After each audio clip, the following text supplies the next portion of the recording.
Brit Hume is our Fox News senior political analyst. And so we heard that repeatedly, Brit, but I want to get to the meat of these scandals because it seemed like the president was suggesting that if it weren't for Fox News, these wouldn't be scandals. I mean, it wouldn't be scandalous that 4 people died in Benghazi and that the IRS was targeting conservative groups and so on. Well, classic definition, I guess, of a scandal is not the event itself that causes it, but the uproar that ensues.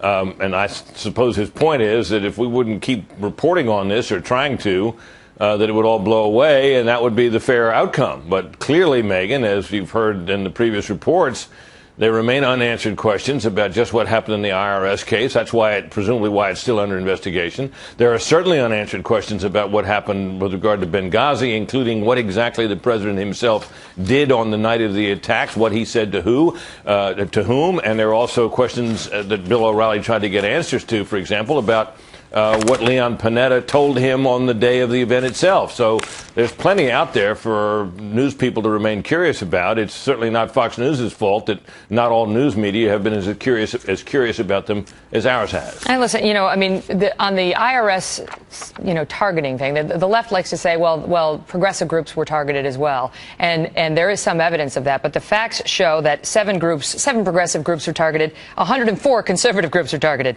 An average of 5 additional questions were asked of the liberal groups, an average of 15 of the conservatives. The liberals were approved at a rate of 100%, conservatives at a rate of 46%. And so there's a disparity there that bears investigating. The DOJ is doing that. My question for you, though, Britt, is now we've seen, the DOJ, the IRS scandal, the Benghazi scandal, Obamacare and all of its problems, and we're seeing a constant deterioration in the trust the American people have for this president. I think the latest Quinnipiac poll puts it at almost 50-50. It's almost dead even, the number of people who distrust him. Look, trustworthy, 46%, not trustworthy, 49%. He used to be almost 60% trustworthy, and the fall keeps on coming. People are reluctant to reach that conclusion about a president, Megan. People want to trust a president and give him the benefit of the doubt, and for a long period of time they did with this president. Partly, I think that's because he's kind of a winsome personality. You even saw it as he was criticizing Fox News. I would never recommend, if I were a political advisor to any president, that you attack a particular news organization, least of all on some very highly, widely seen national television interview.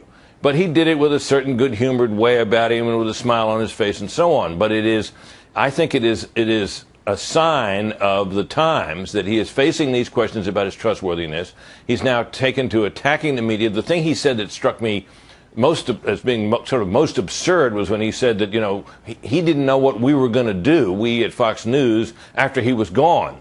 Perhaps he would need to know that we were the top-rated cable news channel starting in 2002. That was 7 years before he came along and took office, and we're very likely to remain that after he's gone. And the idea that we've sort of made our way based on attacking him is not borne out by the evidence, and I think was kind of a foolish thing for him to say. But I think he did about as well with it as he could, although I don't think it's a wise choice. Before I let you go, your thought on this new Obamacare report that we just heard from Ed Henry about how now all these millions of people are expected to stop working because they're choosing to, which is great. But as one of the panelists on Special Report put earlier, the rest of America may not really want to choose to support them with the subsidies, and yet they have to.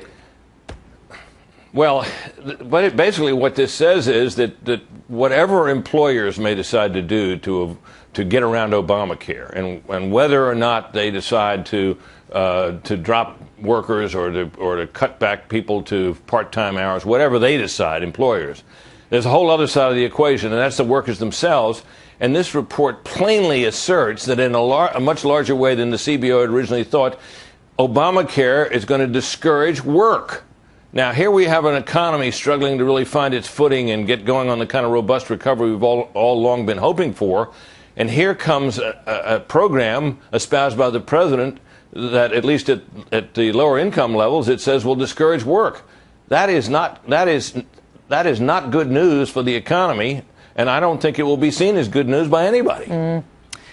Well, I don't know if you're right about that. The White House came out today and tried to tout it as such. Britt, it's great to see you, as always. Oh, that was a sad briefing, Megan. That really was. That performance by Jason Furman was one of the most unconvincing performances I've seen. His answers to the questions were they were pathetic. Brit, an untapped mean streak in Mr. Hume. Great to see you. I've kind of sympathized with the guy myself. I wouldn't want to have to conduct that briefing. All right, good to see you, Brit.